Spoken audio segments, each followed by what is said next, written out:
and it's been my privilege to welcome you all on behalf of IIT Kanpur and IIT Hyderabad for such a esteemed occasion where we special panel will be sharing their special findings about the most talked about topic of last few months, the COVID-19.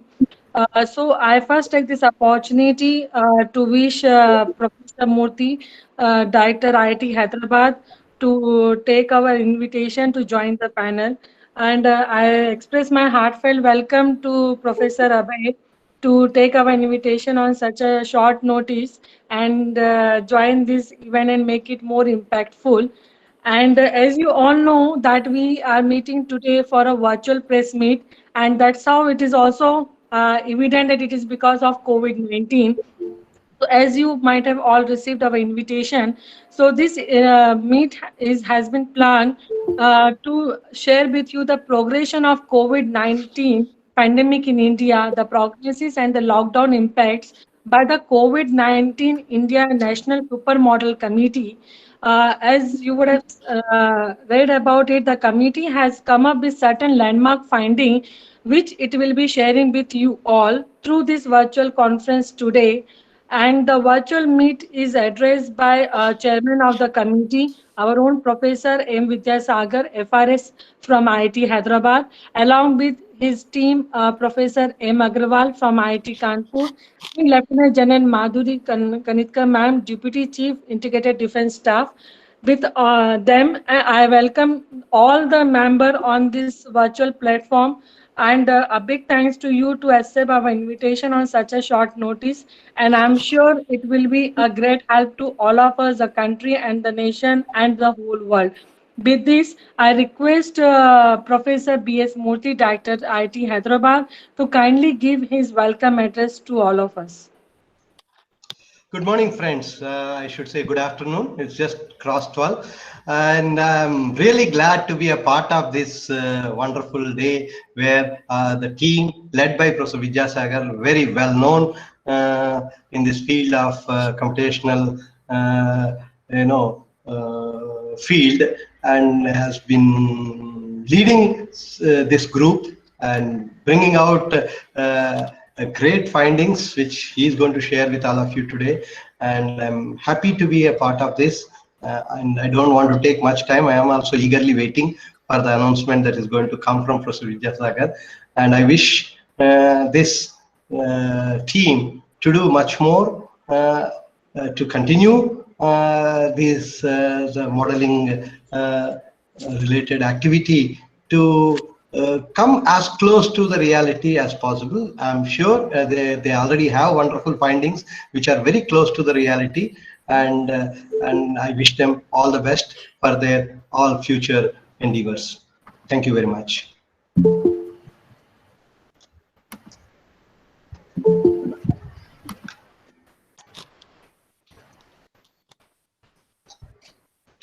Mitali, you are there? I think she just dropped off, so I will just take it. Sorry, sir. Actually, there was some call has come in between. So now, sorry, I welcome Professor Abhay, Director IIT Kanpur, and I am extremely sorry for this hitches in between. I request you to kindly shower your word of blessing to all of us today, sir. Thank you. So thank you very much, and I think as Professor Murthy said, welcome you all to this important meet where, as was pointed out, the Committee on National Supermodel on COVID-19 is going to share its findings. The committee is led by Chairman Professor M. Vidyasagar, who is a very well-known control theorist and mathematicians for a long time, and also it has very esteemed members from various institutions. Professor Manindra Agrawal is there from IIT Kanpur. It has also eminent doctors as well. Dr. Madhuri Kanitkar is there, and there are other panel members also. Professor Shankar Paul is also there. So we have some of the best minds of the country who have put together their expertise into developing an evidence-based mathematical model for not only looking at the past, how the past has happened and has analyzed, the last 6 months of how the COVID-19 pandemic has panned out in the country. But also, I believe that they will most importantly tell us that what is the future and what kind of projections are done so that it helps both the policymakers as well as the general public to sort of decide what kind of policies are required, and also from the public side, what kind of actions and precautions are required to be taken in order to mitigate, the effects of the pandemic and to deal with it in the best possible way. So I'm very delighted that from our institutions, we could contribute. Of course, we have one of the best experts from the institute who was a part of the committee. And I think we are all looking forward to the presentation by Professor Vidyasagar, from which all of us can learn that how to best deal with this pandemic from the policy perspective, and also from the general public awareness and education perspective. So I think this is a very important initiative launched by the Government of India, Ministry of Science and Technology, and the Office of the Principal Scientific Advisor to the Government of India. And we are really very grateful to all the committee members as well as to the government for undertaking this exercise. So thank you very much, and I look forward to this exciting presentation. Thank you, Professor Abhay, for your wonderful word of motivation. So now, as Sir has told and Professor Moti has told, this team does not need any introduction. It's known in the country for its own intelligence and the findings which they have done in the past. So now with this, I request Professor M. Vidyasagar, the chair for this committee, to kindly come forward and share the findings for which we all are waiting eagerly. Thank you, sir. Yeah, thank you very much. I hope everybody can hear me now. I think earlier I had forgotten to mute myself, so there was a bit of echo. Now we should be gone. So let me first welcome everybody for coming to this presentation by our committee. Yeah,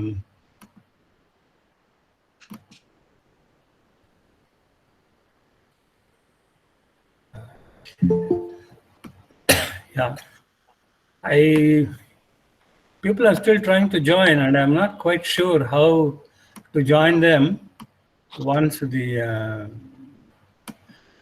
presentation starts. So I think that basically, if anybody wants to join from now on, I don't know if anybody else can admit them or not. Because once I'm in the presentation mode, I cannot be operating the admit screen as far as I know. Anyway, let's just hope. Sir, we have sent up an invitation to all the media in which we have shared the link. Once, since this is a recorded session, you can share us the link post event. So those who are missing out a portion of this presentation, they can see it later also, sir. No, I agree, but I keep getting these requests to admit to the meeting, and I can't admit them while I'm doing the presenting. But anyway, we'll worry about it later. Okay. So here's one more now. So this is the last person who is going to be admitted. If there are more requests now, that's too bad for them. Okay.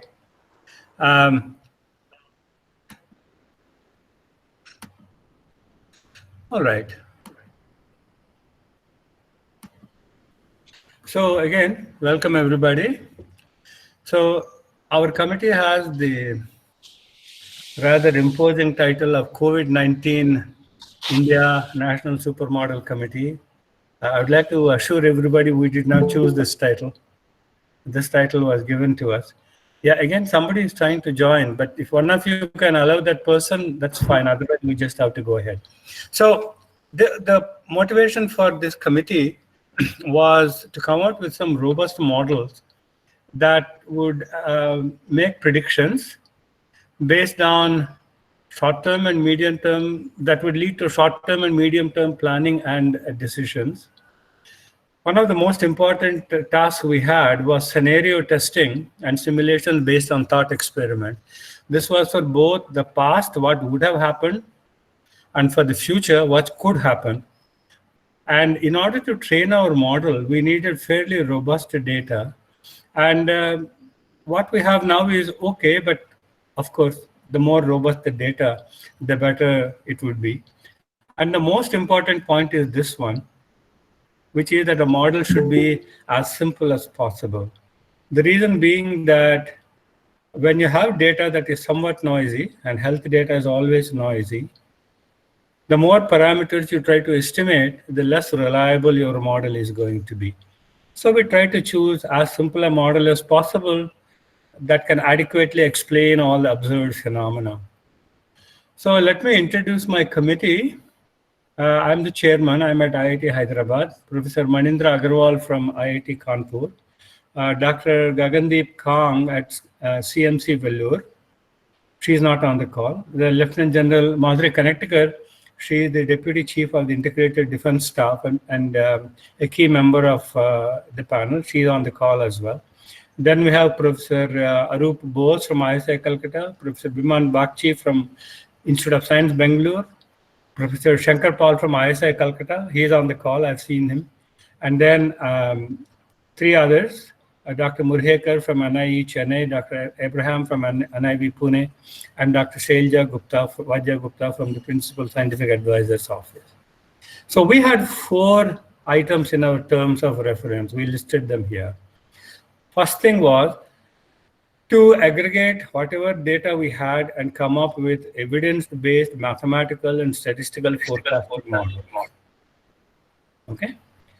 Second one was we had to create a supermodel and make robust forecasting of the spread of the corona pandemic. So the spread had to be both geographic as well as temporal. What I mean by that is, how does it spread over time and how does it spread over different areas? One of our important items was, can we quantify the effects of the lockdown? There's a lot of speculation in the media, not just in India, but outside in other countries as well, as to whether lockdowns helped or did not help. And you will see our answer to that in a minute. Other one, which was somewhat peculiar to India, was the notion of migrant labor, which went back to their home state during the months of May and June. Pardon me. So the question is the effect of this migration on the possible spread of the disease. And the last and most important item which we are going to tackle next is, now how do we resume proper economic activity and restore the growth that was foregone during the pandemic period. So here is a model. I don't expect the non-mathematically minded people to follow, especially not these equations, but I would like you to try and follow the left-hand side. We have divided the population into 7 different groups. One is the susceptible people who are likely to get severely infected and require hospitalization.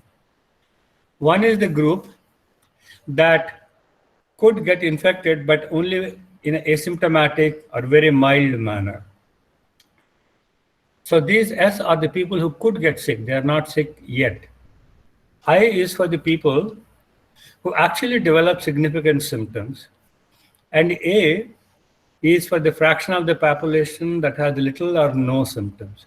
So for example, I'm sure all the media people who have joined the call know the results of various serological surveys, which are showing upwards of 20-30% of the population having antibodies, but they did not even know that they were sick. They are in this group, which we are calling as A. And the R sub I are the people who are infected and require some kind of a medical care and subsequently have recovered. And A is in this group, the people who have never had any symptoms, but who now no longer have symptoms. And then the last is sadly the fraction of people who have passed away. And our model has only 4 parameters. If you remember what I said about keeping a very simple model. The symbol beta denotes the rate at which people get infected through contact with others. So the effect of the lockdown is to reduce this parameter by reducing the amount of contact. The symbol gamma denotes the rate at which people who are infected either recover or they die. The symbol eta denotes the rate at which infected people die. And the last symbol is epsilon, which is the fraction of infected people that has significant symptoms. So epsilon is very small number, because one of the characteristics of the COVID is that the vast majority of people who have developed the virus do not display any symptoms. So I'll not go over this, it's just there for your record only. So now let's come to the predictions of our model. So we started from 1st March when the first case was reported in India. And initially the number of cases was negligible. And then we entered this kind of an exponential growth phase. And then as you can see, it began to moderate. And then you can see that it has peaked somewhere in the middle of September, and it is beginning to wind down. So that's the blue, the blue curve is actual. The yellow curve is what our model has predicted. And what we have predicted is summarized in these various boxes here. The first box is that the number of projected symptomatic infection, the total number of people in India that will be infected through the entire course of the pandemic, we are projecting that it will be around 106 lakh, that is 10.6 million people. So as of this morning, it was around 66 lakhs. So we are saying that the number of infections going forward will be less than what we have had till now. And the bottom box, which I'll come to, is that the pandemic has peaked. However, this is not a reason for us to relax, because this nice downward trend will be maintained only if we continue with the protective measures. So our model shows that about 30% of the population is projected to have antibodies. Now, there is a lot of confusion about this antibodies business. Many people think that we have so many people in our country who are infected and think that this is very bad news. Whereas the reality of the situation is that if a person has developed very mild version of the virus and has since recovered, then that person is neither capable of catching the disease again, at least for a little while, nor capable of infecting others. So once this ratio 30% becomes sufficiently high, you get into this phrase which is known as herd immunity. That means the pandemic begins to wind down and we can begin to see that. Now the interesting question is, how realistic is this 30% of the population? Pardon me. How realistic is 30% of the population having antibodies at present?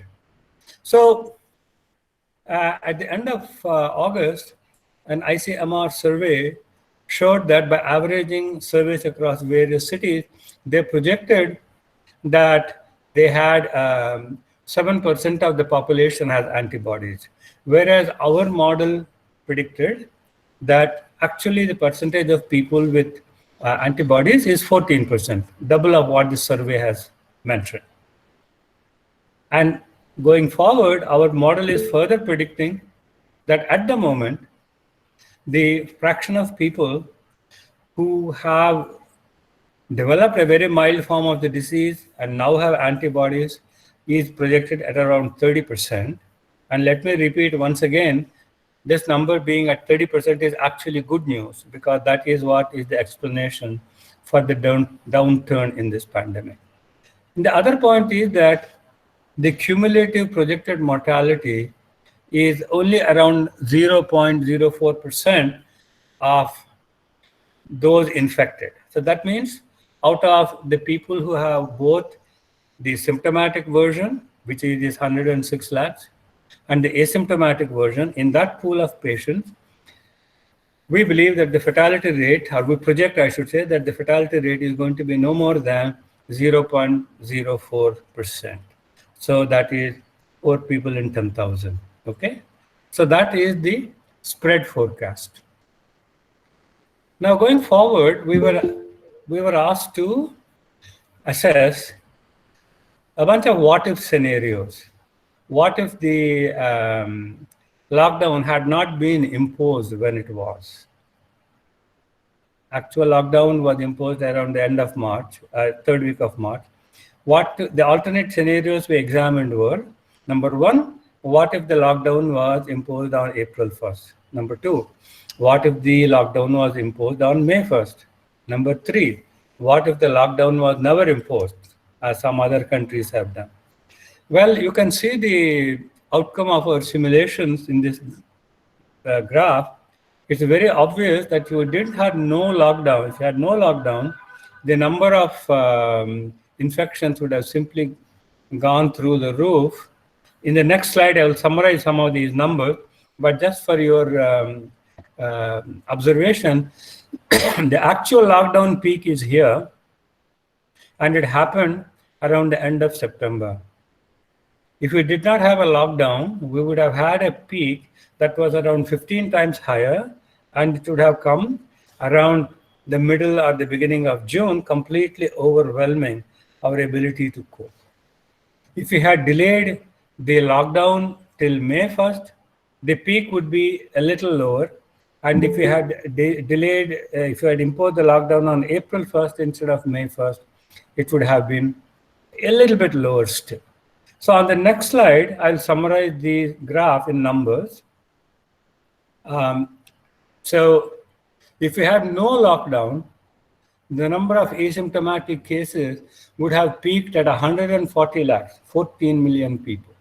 Just to point out how serious this is, the peak of the active symptomatic cases at the moment is less than 10 lakhs, which is right now it is around 8.5 lakhs. The peak was 10 lakhs. So it would have been more than 14 times the peak that we're experiencing, and therefore our system would have been totally overwhelmed. The number of symptomatic infections, so these are the people that required hospitalization, would have been 204 lakhs, 20 million, okay, versus around 6 million now, 60 lakhs, 66 lakhs right now. And this is the most dramatic one. The number of deaths by the end of August without a lockdown would have exceeded 2.5 million, 25 lakhs, as opposed to about 1.1 lakhs, which is what it is at the moment. So if you had a lockdown between April 1st and May 1st, this peak would have come down from 140 to 40 to 50 lakhs. And the number of symptomatic infections would have come down from 204 to 150 to 170. And the number of deaths would have come down to 6 to 10. Again, just to remind you, the number of peak infections we had is 10 lakhs. It is not that today, it is around 8.5 lakhs. You can compare this number with these two numbers. And the total symptomatic infections was 10.6 as opposed to these two numbers. Now, you may say that we're not at 10.6 lakhs now. We're not at 106 lakhs now. We're at 66 lakhs now. So what are you talking about? I want to highlight the fact that we are talking about how many infections there will be by February 2021, by the time the pandemic runs its course. Right now, we're at about 66 lakhs. And then the number of deaths at the moment is around 1 lakh. So this slide just summarizes the same things you have seen in more graphic form. You can see the number of deaths with no lockdown, lockdown on May 1st, lockdown on April 1st, and the lockdown that we actually did. And you can see the huge reduction in potential deaths that has been achieved by imposing the lockdown. So the message of these three slides that you have seen is that if someone says that the lockdown did more harm than good, the answer is emphatically no. We reduced the peak load on our system, and we also pushed the peak to September from the end of May, beginning of June. So some people call this flattening the curve. It doesn't matter what phrase you use, but it certainly enabled our healthcare system to cope with the pandemic a whole lot better. Now, what we did here was to focus on the early exponential growth in infections. During the early phase, the numbers are very small. You see 100, 200 cases. So it's very difficult to fit data, but we did that anyway. And you can see slightly exponential growth here. And what this slide is showing here is that if you did not impose a lockdown, which is the red curve, the cases would have just gone completely out of control. So between 18th March to 31st March, those 2-week period,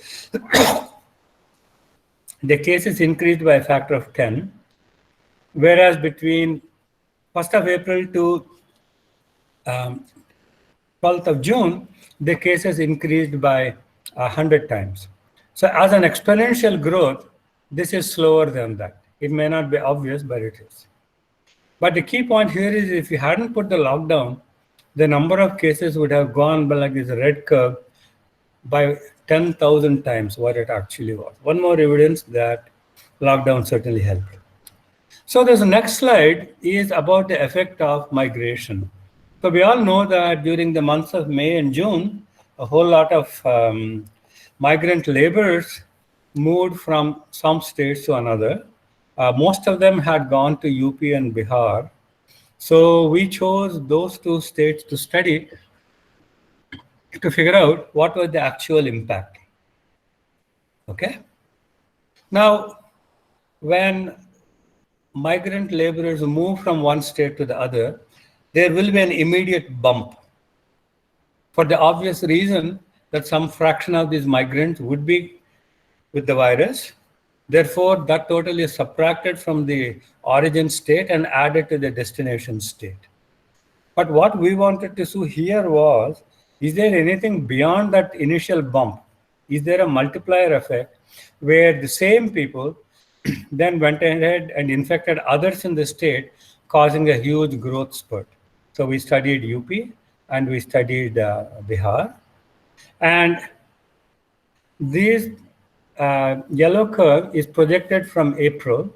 And what we see is that this bump is due to the migrants returning, but we saw that it did not have any projected that it would not have any multiplier effect.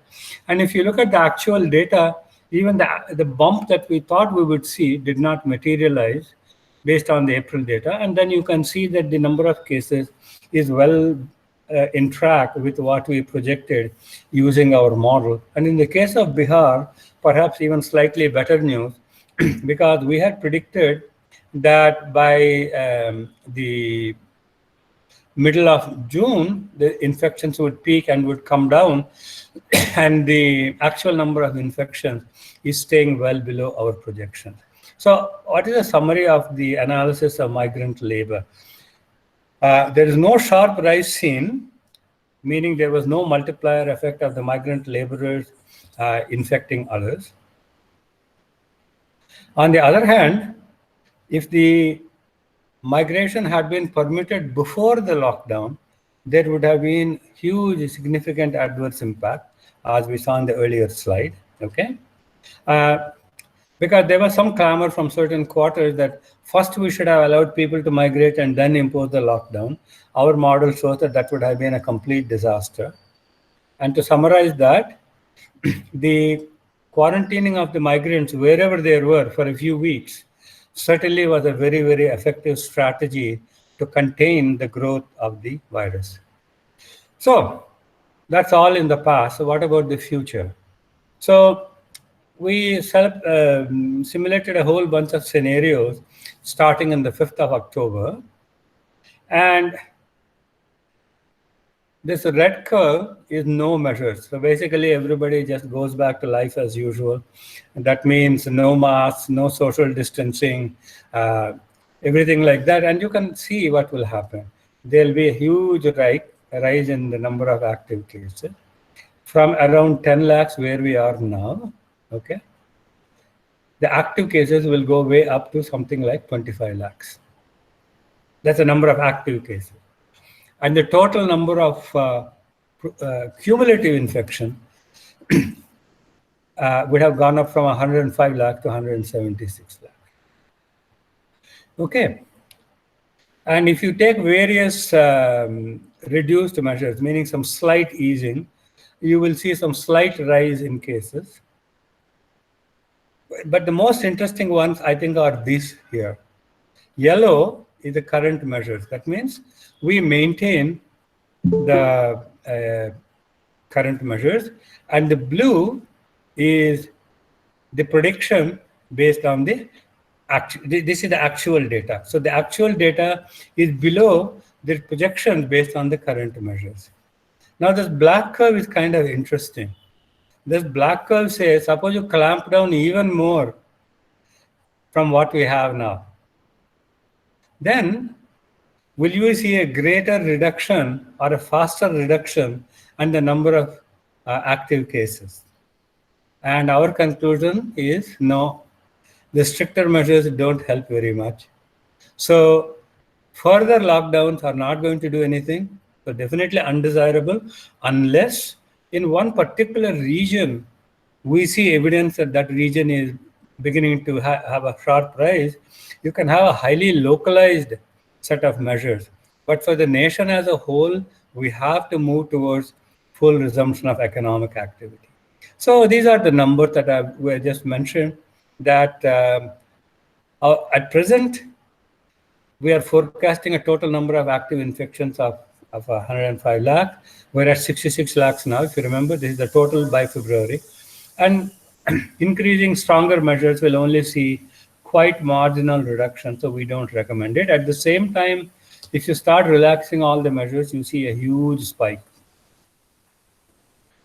So now the question is, where are we? So we don't know one thing, and that is the big unknown with this virus. There is some evidence that viruses tend to get more active in cold weather. Now the cool weather is just approaching in India. In countries like the Scandinavian countries, Northern Europe and Northern US, it gets a lot colder than it gets in India.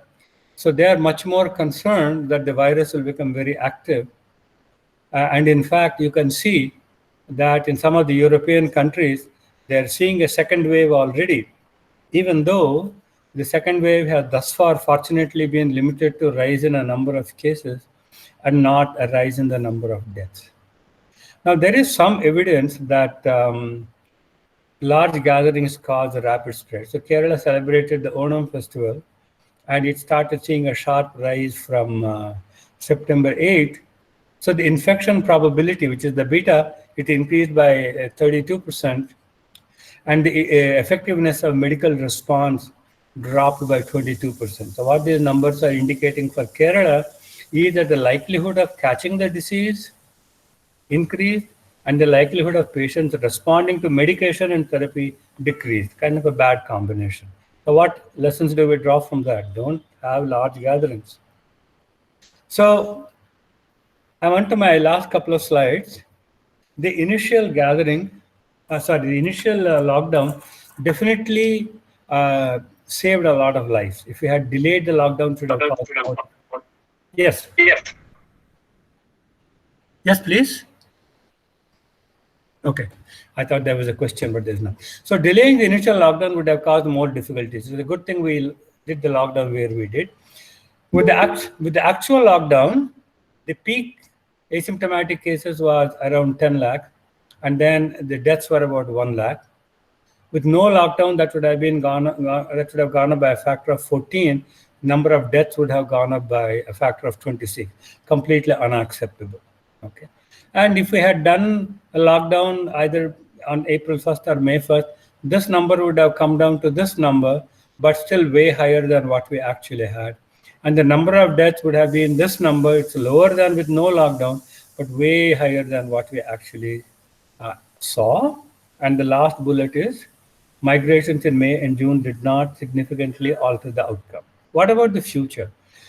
Well, the future is what we make it.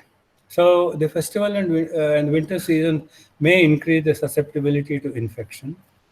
You saw that earlier slide which said that if you relax the protective measures, the number of infections can go up very fast. Now, we do not recommend lockdowns except in very narrowly focused geographic areas. So for example, district, state, national, we simply do not recommend it. And we do recommend resumption of economic activities, provided that proper safety protocols continue to be followed. And if all of us follow these protocols, then the pandemic can be controlled by early next year with minimal active symptomatic infections by the end of February.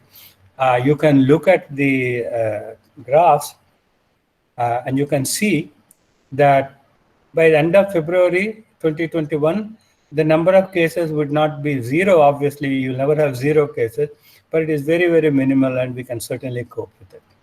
So that is the end of my presentation. I will stop the recording and please ask questions. Yeah, Professor Sagar, can you please admit those waiting? Yeah. Hello. So friend, it is now open house for all of you. If you have any doubt, the expert panel is there to answer all your queries, please. Sir lockdown से related question है कि जो आप 3 curve दिखाए थे, actual lockdown, no lockdown और 1 अप्रैल से 1 मई के बीच का लॉकडाउन, तो उसमें जो एक्चुअल लॉकडाउन का पीक है वो सितंबर में आ रहा है, जबकि जो नो लॉकडाउन और 1 मई से 1 अप्रैल के बीच का लॉकडाउन है वहां पर डाउन जा रहा है। तो क्या लॉकडाउन को थोड़ा 1-2 हफ्ते या 15 दिन तक और बढ़ाना चाहिए था जिससे वो सितंबर में वो पीक पर ना पहुंचता? मैं जवाब देता हूँ इसका।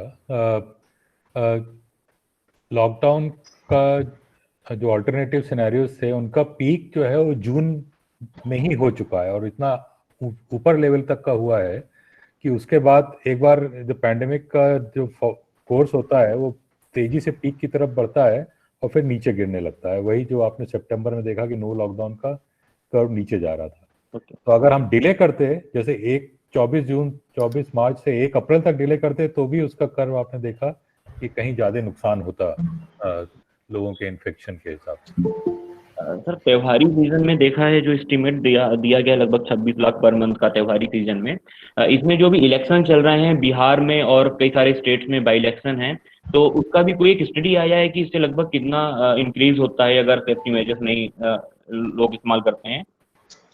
सेफ्टी मेजर्स का तो ग्राफ हमने दिया है कि अगर इस्तेमाल नहीं करते हैं तो बढ़ेगा। और सर एक क्वेश्चन है एम्प्लॉइज से रिलेटेड, इकोनॉमी से रिलेटेड, जो माइग्रेशन हुआ था लेबर्स का, उस टाइम पर बात चल रही थी गांव पर आधारित अर्थव्यवस्था की। अभी क्या देख रहे हैं कि जो माइग्रेशन का हाल था वह भी वापस फिर लोग जा रहे हैं शहरों की तरफ, तो इससे कोई ऐसी भी स्थिति बनी है जो लोग गांव पर गए हैं उनको गांव तक ही रोकने के लिए कोई एक प्रभावी योजना हो कि लॉन्ग टर्म तक वहीं पर रहे? ये हमारे कमेटी का चार्टर नहीं है, इसके लिए सरकार की दूसरी संस्थाएं देख रही हैं।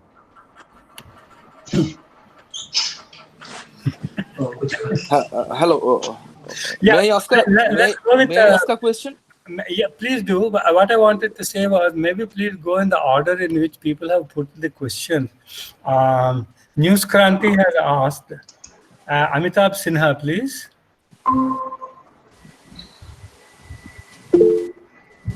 Yes, please, Mr. Sinha. So, I'm Anirban Ghosh from Times of India, Kolkata. Okay.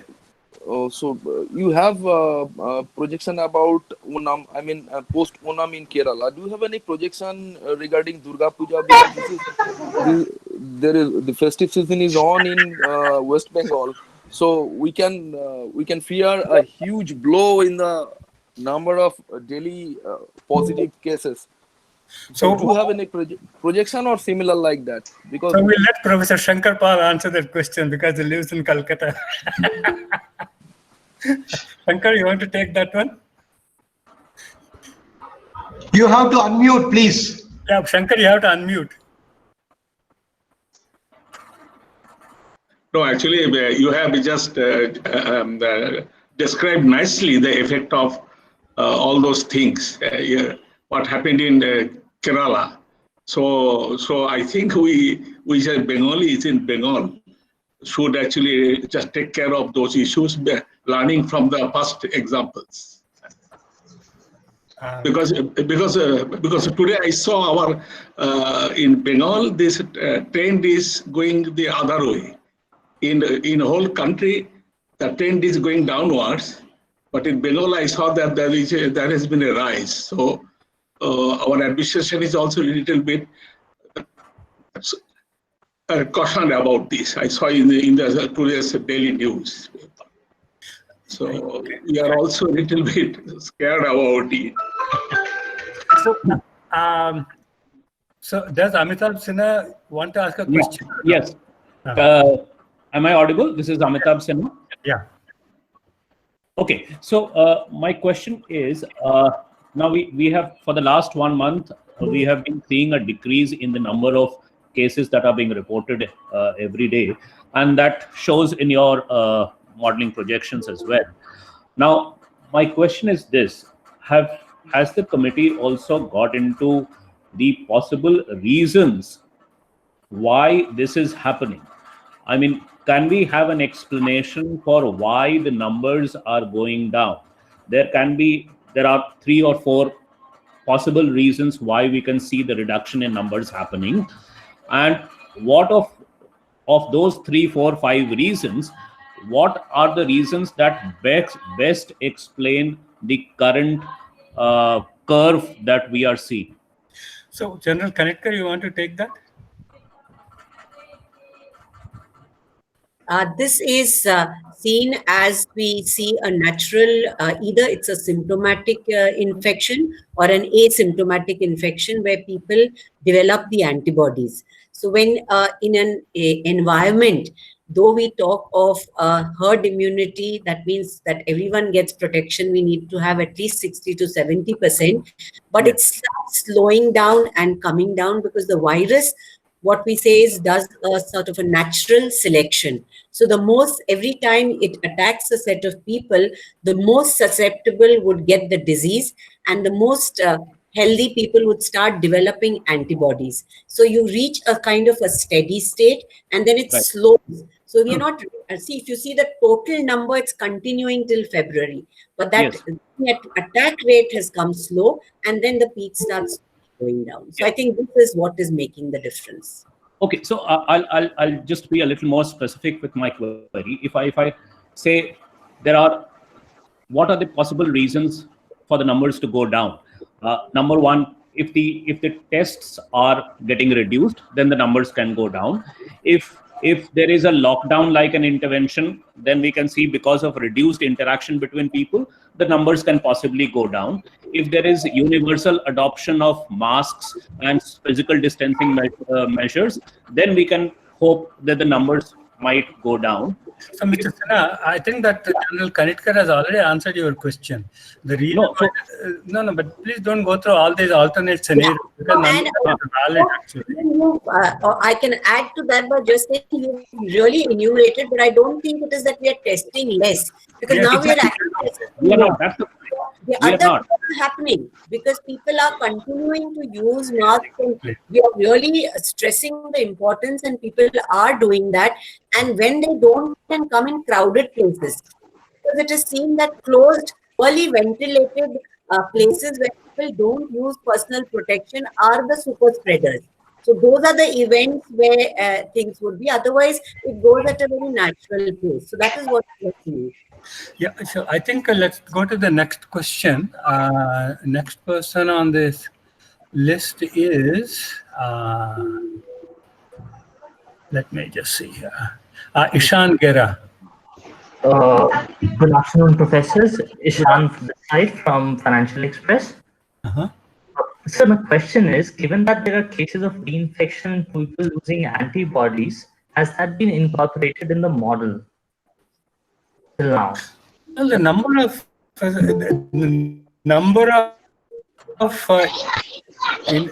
see, look, in the world as a whole, there are 30 million cases, and the number of reinfections is in the few dozens. So this reinfection is still pretty much seen as an outlier, not as a proper phenomenon. And in some cases, people are speculating that the people were discharged prematurely, so they looked like they were reinfected, whereas in fact they never got well in the first place. So they've. I also add to that, I think the WHO has given out a clear-cut statement that whereas the world is seeing millions of actual cases, reinfection have been just a dozen. In India, genetic this thing have been 3. So the numbers are not yet in that, and the genetic variations have not been very significant, as against some other viruses like the HIV, which mutates very rapidly. So I think, and therefore the cutoff has been given up to 100 days. If it happens beyond 100 days, they've given now, its definition has been given, only then we will say the Yeah, there was one guy in Nevada who was allegedly reinfected within 21 days. That was the case that prompted people to say that he probably didn't get well in the first place, and he's not a reinfection. Okay, next one is Nikhil Khanekar. Good afternoon, everyone. Can you hear me? Yes, we can hear you. Yeah. So my question is twofold. One is that Professor Vidyasagar, you mentioned that the migrants who went back to their towns and the villages, they did not really cause a multiplier effect. And one of the reasons you stated was that they were quarantined midway, I think, in some parts of the states where they went back. So kindly elaborate on this, because we have seen that there were a lot of migrations right from the time when they were at the bus stands till the time when they reached the last mile. So did this congregations not affect any kind of spread at all? And secondly, I wanted to ask that you talked about the symptomatic numbers, which is the projection is around estimated 66 lakh as of now. So is there any estimation for the asymptomatic numbers? Yes, it is there. I don't want to again go back to, shall I go back to the presentation mode? That will answer your question, I think. That will be nice. Thank you. Okay, thank you.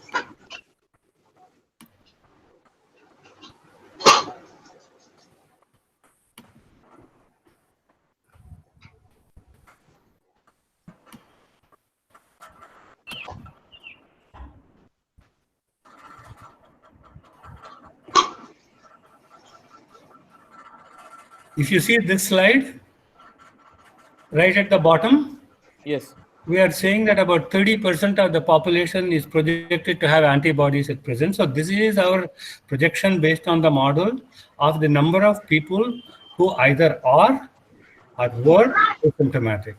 Okay. We did not further try to break down how many are asymptomatic now, because in some sense it is basically pointless. But the key point here is that while the measurements are saying that where are we here? The ICMR survey said that only 7% had antibodies in August. We said 14, and right now we are saying that the number of people with the antibodies is projected to be around 30%. Does that answer your question?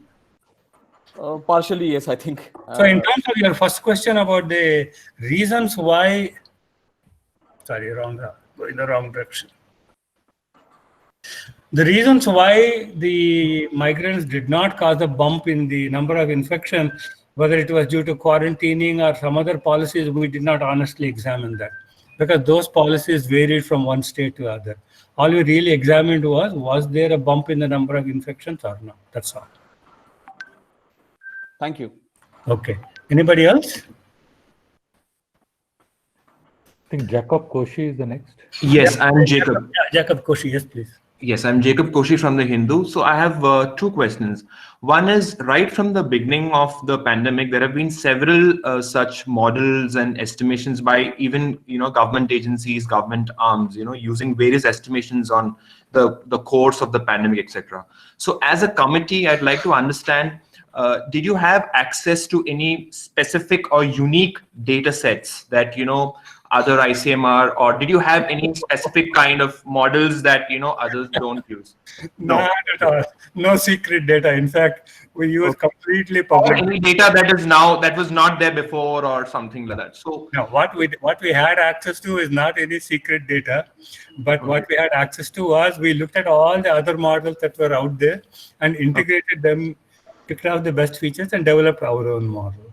Okay. And a follow-up question is, your models also show that, irrespective of a lockdown or varying degrees of lockdown, after between December to February, there is a dramatic decline, in terms of number of cases.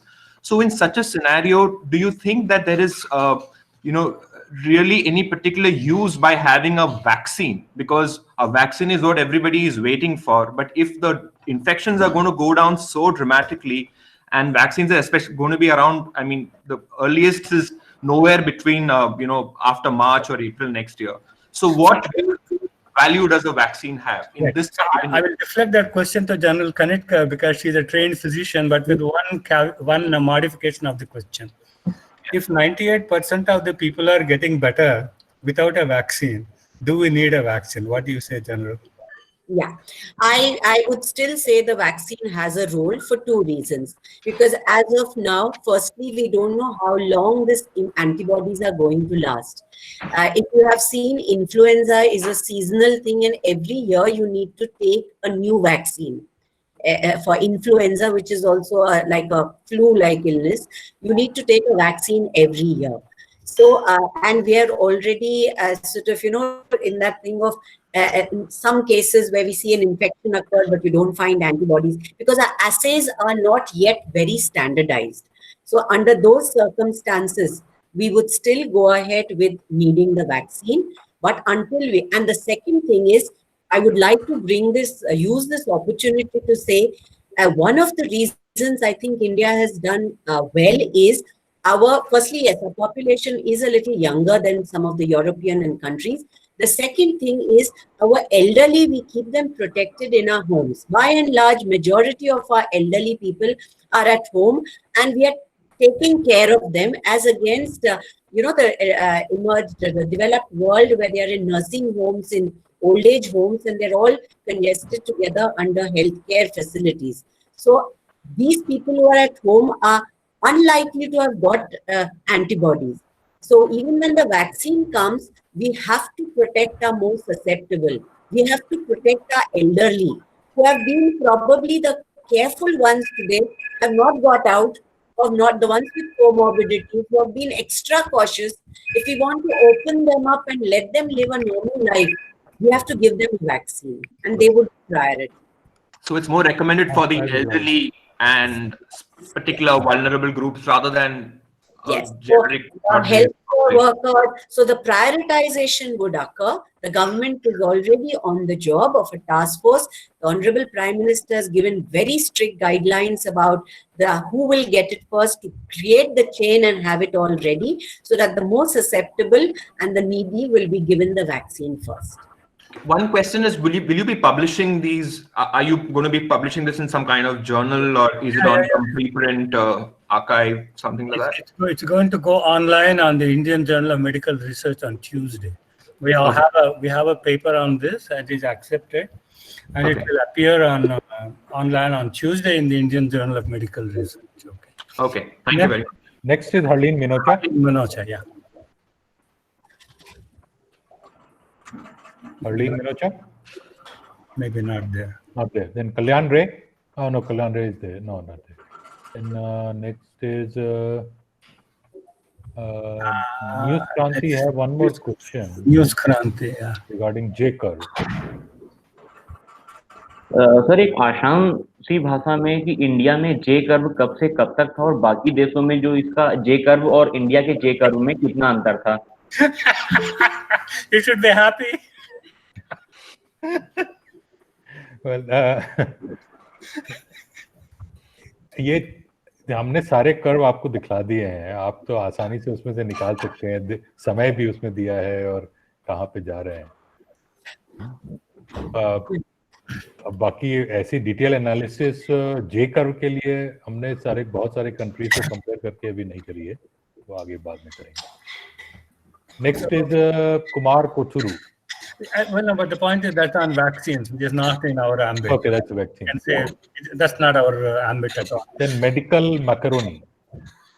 Might be Porecha. Yeah, hi, sorry, I'm Maitri here from the Ken. Sorry for a weird ID. So my question is to the committee about, do you think that imposing the lockdown earlier than when it was imposed by the government could have led to decreased cases, because you hinted at that in the slide of lockdown alternatives to infections. Can you elaborate that slide a little bit? Like, do you believe that an earlier lockdown would have helped? Also, you mean to say, my second question is about the migrants. You actually think that the migrants did not have a multiplier effect at all in spreading the pandemic to the rural areas, but we are seeing a surge of cases in the rural areas. Also, there was a lot of mismanagement in terms of migrants. So everything was not hunky-dory when you say that they were all treated properly at the quarantine centers. We know that it was an unleashing of a big national disaster. So why is the committee not admitting that upfront? I mean, are you trying to gloss over an issue of migrants? I guess we are not responsible for your preconceptions, Ms. Maitri. We can only go by data. So my question basically is that, do you think that an earlier lockdown could have led to lesser active infections? And if so, what could have been done to impose the lockdown earlier than it was? Well, we enforced the lockdown on March 22nd, or something like that. And by that time, we had fewer than 100 cases, if I remember. I don't know how much earlier we could have locked down. The other comment that, I don't think that we don't agree with that question. That's the point that, And before the lockdown came in, there were already some other measures. If it was not part of our mathematical model, but there was already screening going on from international travelers. It was not that nothing was done. So I think there were effects, and we were seeing that. No, of course, it is not like nothing was done. But what I'm just trying to imply is that, even when air screening, passengers were being screened, the air passengers were being screened at the airports, did the committee look into the ways in which they were screened? I mean, clearly there would have been a lot of slips through the cracks. And I believe Maitri, 1 minute. I'll just add that the committee was looking into the scientific and mathematical model. The other issues with mathematicians and a couple of epidemiologists and clinicians, we were not having any access to any of actual ground listings of, so we can't comment on those. Yeah. Aditi Tandon.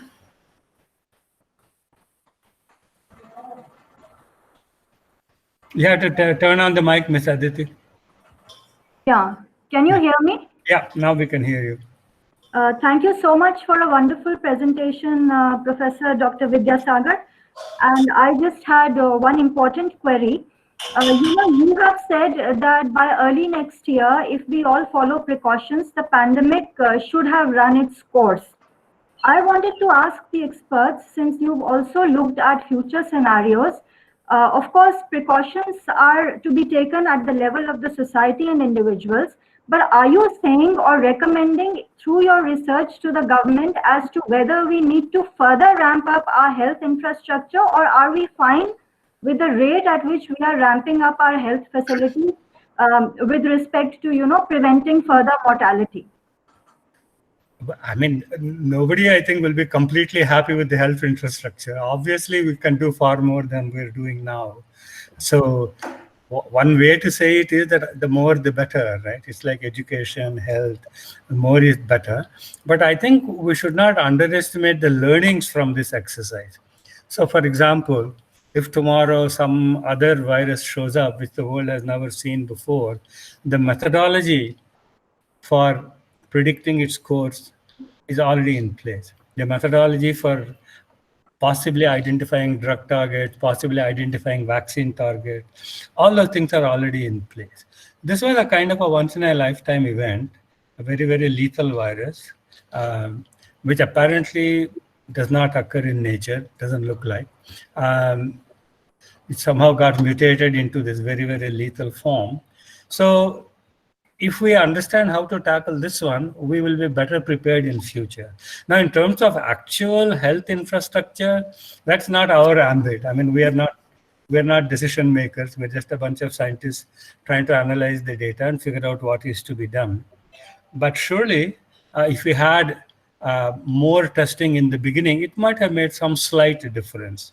But now we have plenty of tests. See, one of the things though it is not part of our committee, I just want to mention as an ordinary Indian, the level of self-sufficiency we have achieved in things like making PPE, in terms of making test kits, in terms of making ventilators. All that is not going to go away when the pandemic goes down and runs its course. The capacity will still be with us. So next time we'll respond very, very fast. I would like to just ask Professor Manindra and General Madhuri whether they want to add something. I would say that there's always scope for improvement, and we are working. But from a medical professional thing, I think infrastructure requires manpower, and that is being looked at, how to train more people, because finally the rate limiting is going to be the manpower.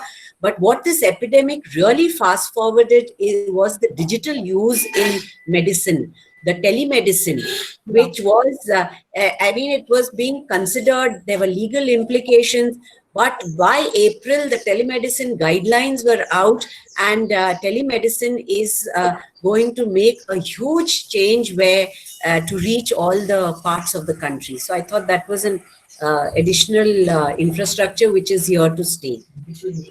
Thank you so much. Next is Chauba Paujal. No, I see Nitya Mishra on my screen. Nitya Mishra. Okay, yeah. I'm not sure if he has a question. Okay.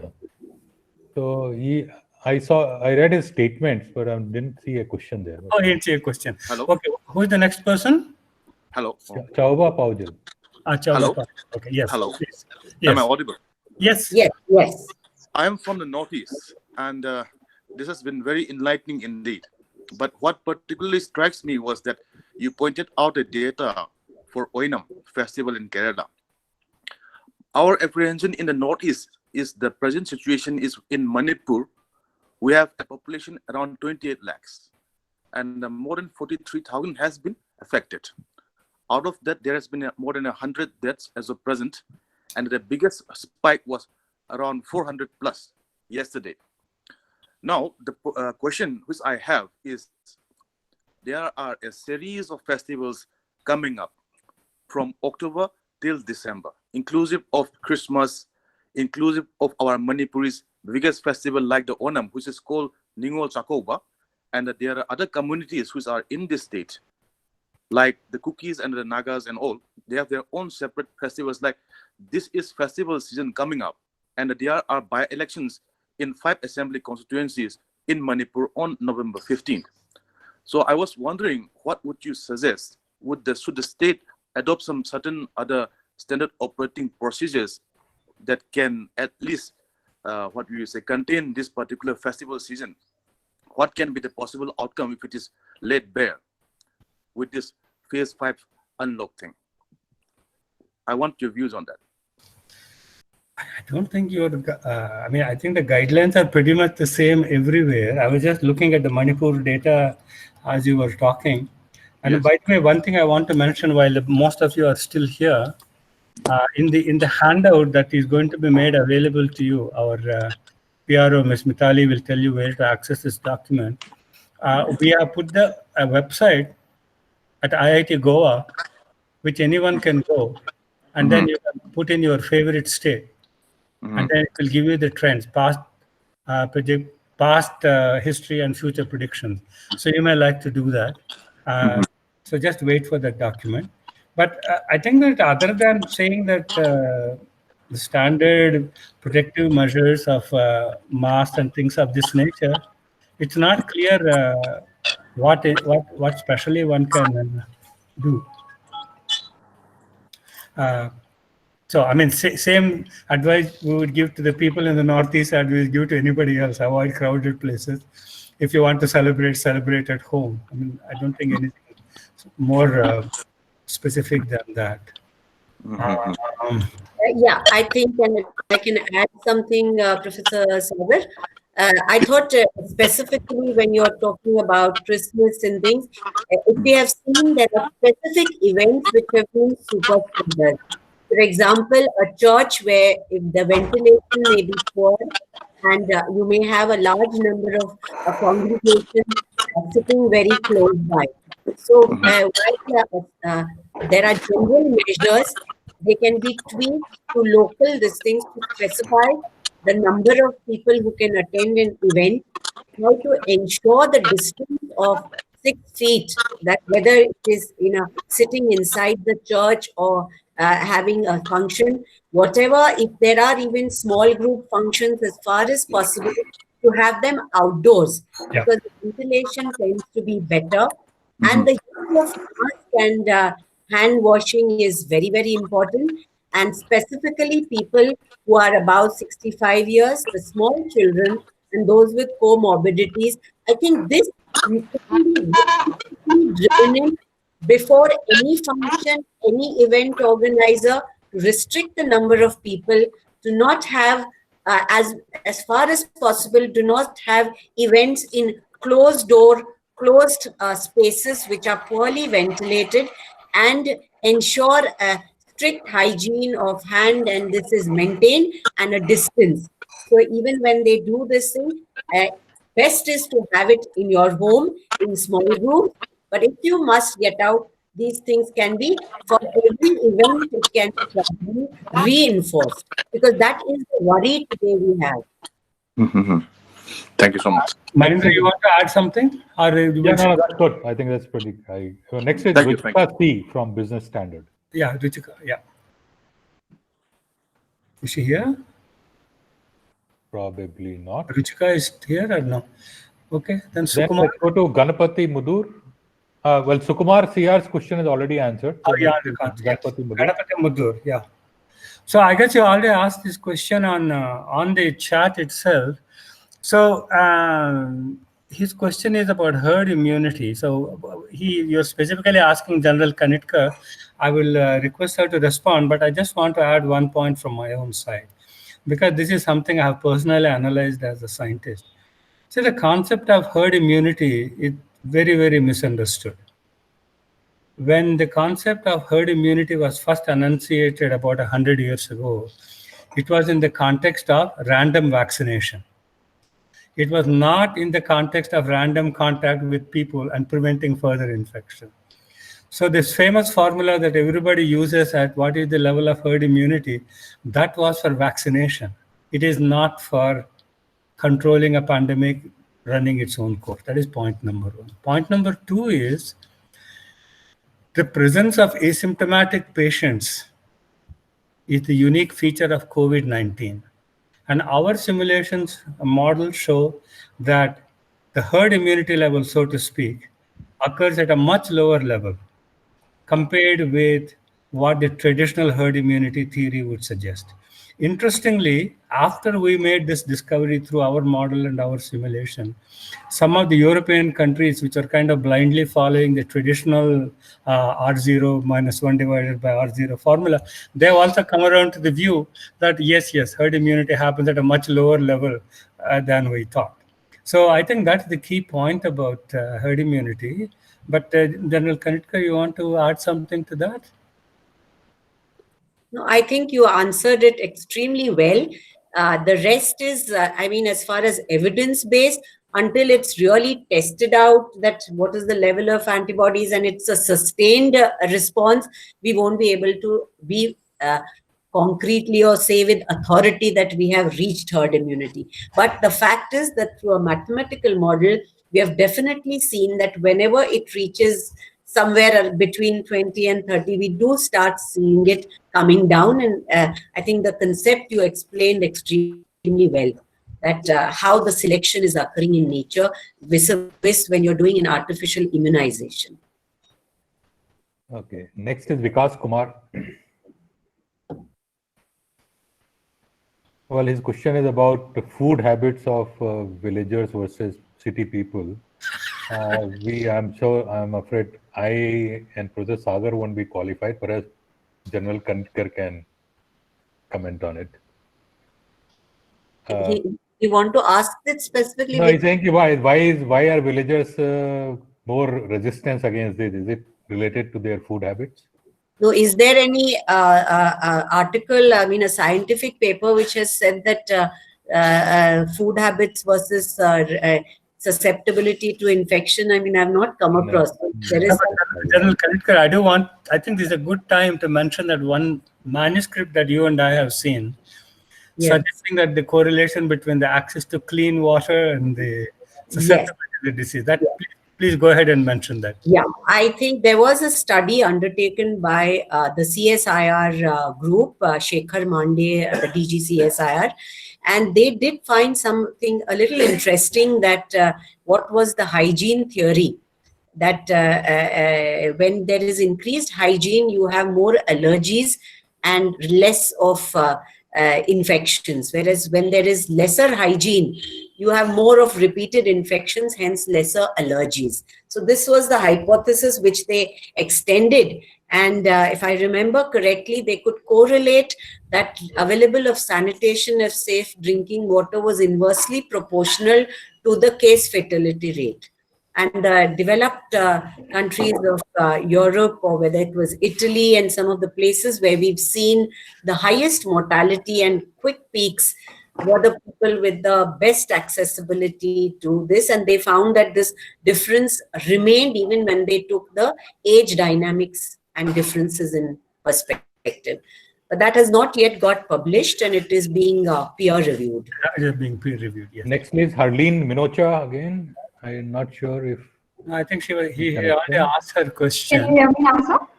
Yeah, she's there. She didn't. Hi, I have basically 3 questions. The first one being, based on what data or field study have you reached the conclusion that quarantine of migrants was effective? Is there a sample size or any other data of your study based in UP and Bihar? Because what happened on ground was influx of migrants in large groups more than quarantine when the lockdown was announced. That's my first question. There is no sampling done. We just took all the available data. So I don't think the question is relevant, actually. Okay. And the report says that the burden was lifted from health sector, but the situation on ground showed an overwhelmed system. So basis what does the report conclude that lockdown hit the healthcare system? Because other countries imposed lockdown to better their healthcare facilities, but we didn't see such a thing happening in India. So what is the basis? I think we did see, because the availability, if it had happened in March, I don't think the hospitals were geared up.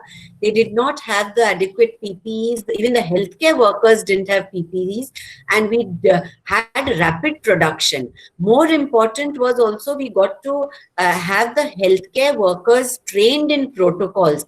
And I think the biggest advantage we had by delaying the peak was we learned a lot from the patient care. Remdesivir and other medications came in with evidence which were available to us, which was not available. The use of steroids and change in the ventilation patterns improved our mortality significantly. We had, especially like New York and Italy, a large number of deaths because people did not understand that this ARDS and this, though it was a similar disease, COVID tends to be a multi-system involvement. So the ventilatory criteria of putting a person on a ventilator, the threshold was much lower, and those people landed up actually doing worse. Yeah. Whereas we kept, you saw the number of, their predictions were 5% will need to be in the ICU, with 2.5% to 3% of all 100 patients requiring ventilators. When we got the protocols changed, ventilator requirement was less than 1%. And our ICU care was just about 2.5 to 3% of the entire. So we had a learning which we could just pick up and start using for our patients. Plus the availability of drugs. I mean, we are still learning, but I think we had a huge advantage by coming in later onto the scene and taking ready material. Yeah, just to amplify what General Kanetkar said, if you look at the latest data, you find that in India, we have about 60 recoveries for every death, whereas the world average is around 27. So we are doing twice as well as the rest of the world. And this ratio of 2:1 has been pretty steady right from the beginning of the pandemic. In April, our ratio of recoveries to deaths was 4:1 and the world was at 2:1. And we have improved to 60:1 and the rest of the world has improved to 27:1, but the gap is always there. And I think the reasons for that gap also because of the low number of tests that India has been doing. No, why do you keep saying low number of tests? Have you looked at the data? You seem to have completely ignored the number of tests we are doing. We don't have low number of tests, Billy. And second, I would like to Pardon me? Yeah, no, I would like to reinforce the fact that test or no set, the number of people dying is sort of, you really come to know that these are the number of people dying. The second thing, I think, biggest advantage came to us, we got to understand the asymptomatic cases. All previous models, all previous predictions did not know that there were so many asymptomatic cases. So we improved our triage and not started filling up our hospitals. The protocols which India brought out of COVID care centers and domiciliary care for the asymptomatic, that you just separate them so that you don't clog up your hospitals and there would be beds available. We never ran into the real crisis that happened in, say, Italy or New York. And in India, with our kind of infrastructure, it would have been catastrophic. Just want to add to one question I have.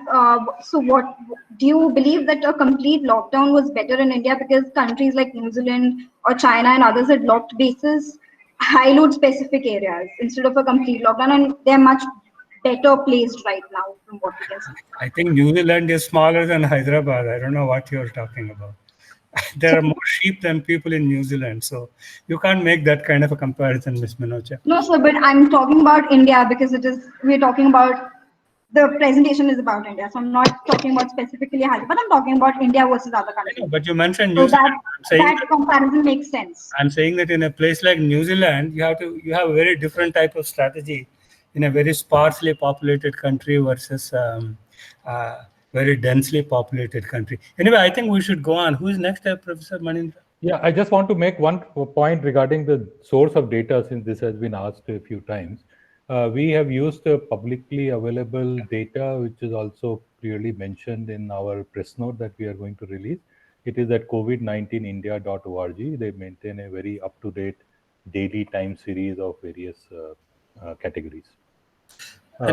Now, just 1 second. Mitali, what is the situation with regard to accessing the statement that we created?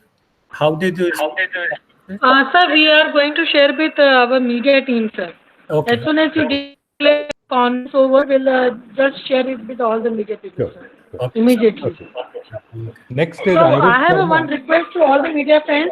If they have some questions which can be answered through a presentation, I request them to hold it till we share the report to again re-emphasize on that. If there were some question which they feel this is not mentioned explicitly in the presentation, they may go ahead because they are already running out over the time by 30 minutes.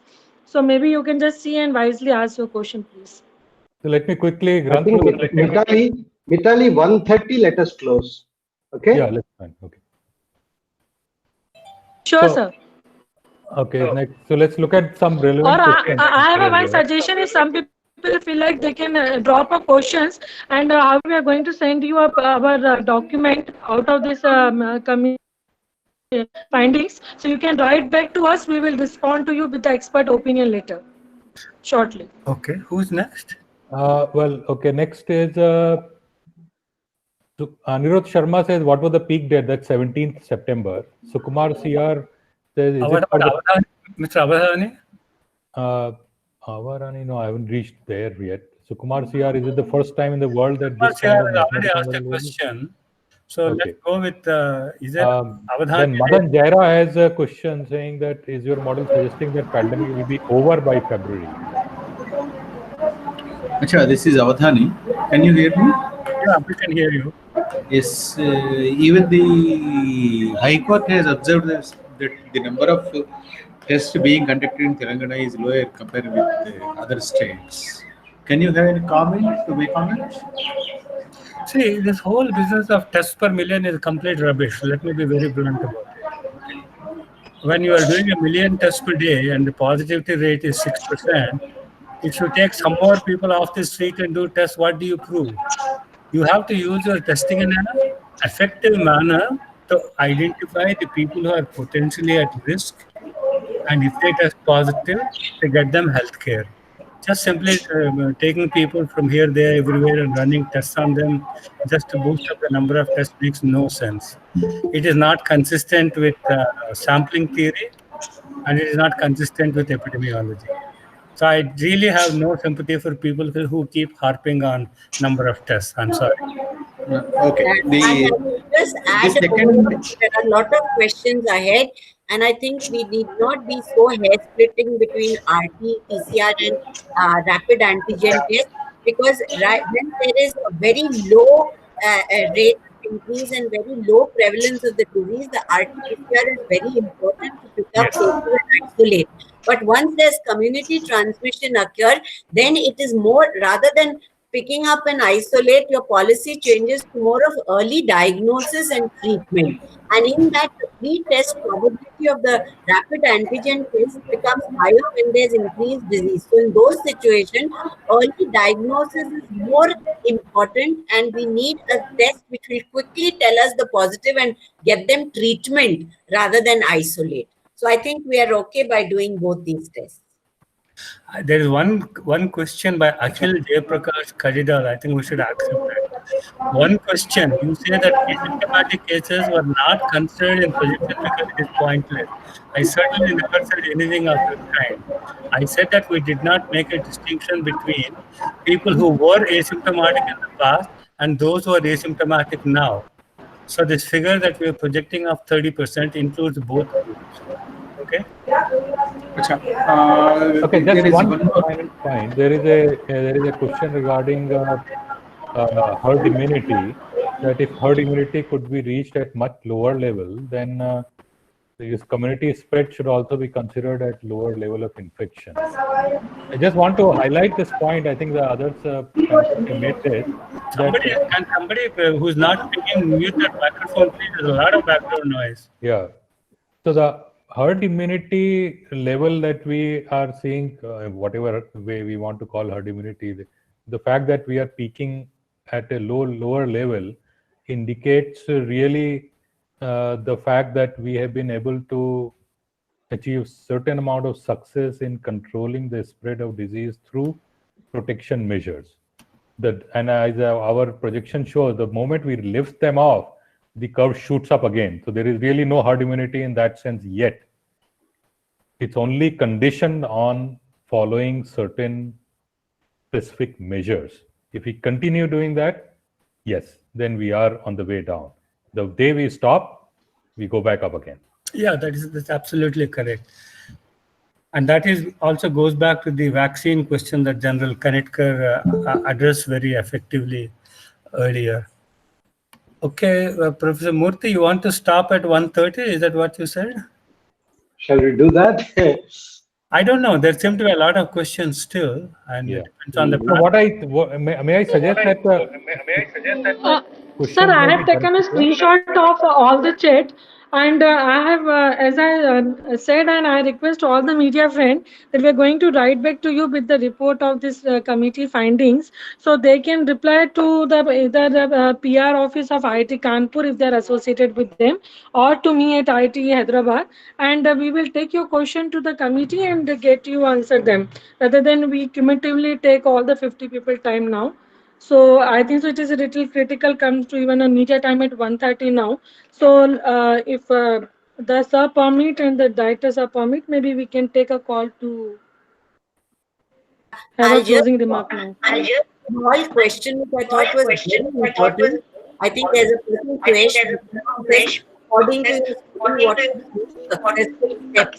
This study did not look at the more successful steps, but that lockdown. And I think what the got right in the use of mask. I think the mask and the washable mask using a cloth mask was promulgated not yet. Recommending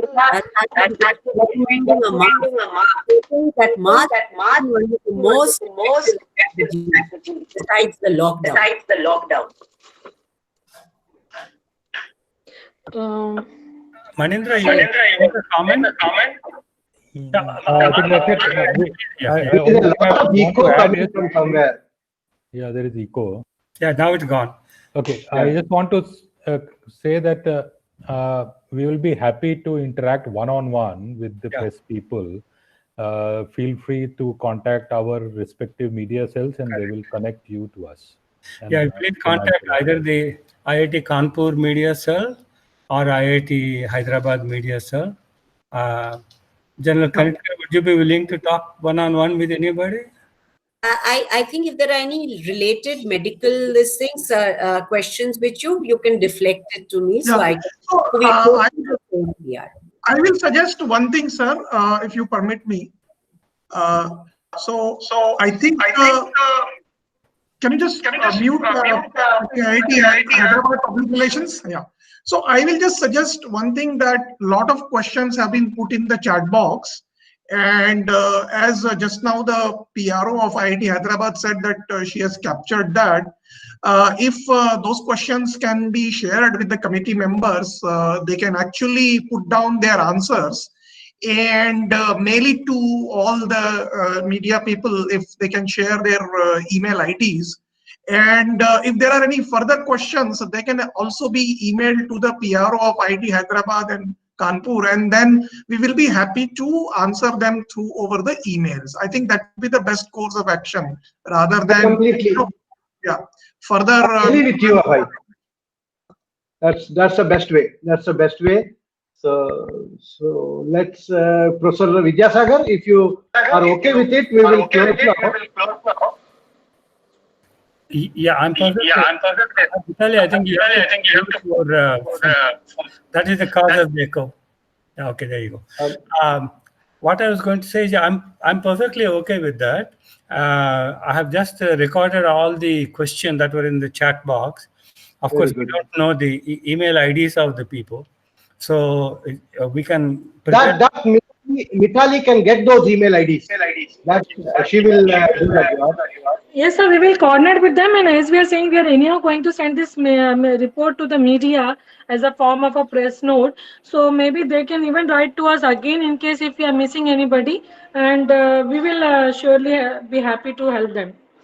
And maybe with this, with everybody permission, I request Professor Vidyasagar to kindly give the closing remark for today, please.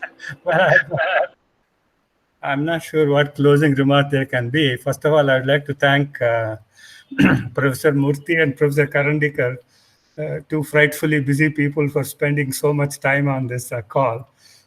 It's very much appreciated. I also am happy that the peak number of people was around 70. That's on the chat. So excluding the committee members, we seem to have had about 50, 55 press people. We're happy with that too. On a Sunday, I want to thank you for coming to this meeting. If you do have any questions, we are very happy to follow up, because the whole point of this exercise is to put our findings in the public domain. As I just mentioned, two very important links. One is a link in IIT Goa, where you can pull down the state of your choice, run the simulation to your heart's content. The gentleman from the Northeast was asking. So you can do simulations not just at the national level, but at the state level.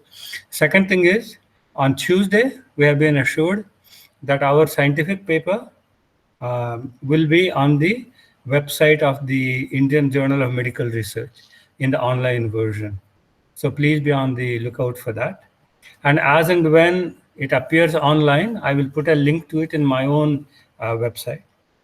And you can also contact the PROs of Kanpur, IIT Kanpur and IIT Hyderabad. So with that, let me thank everybody once again, and goodbye. Thank you. Wonderful. Wonderful. Thank you. Thank you, Professor Vidyasagar. Thank you, Thank you all. Manoj, Maybe Madhuri. we can Thank you, discuss, Mahendra. and Thank you, Madhuri.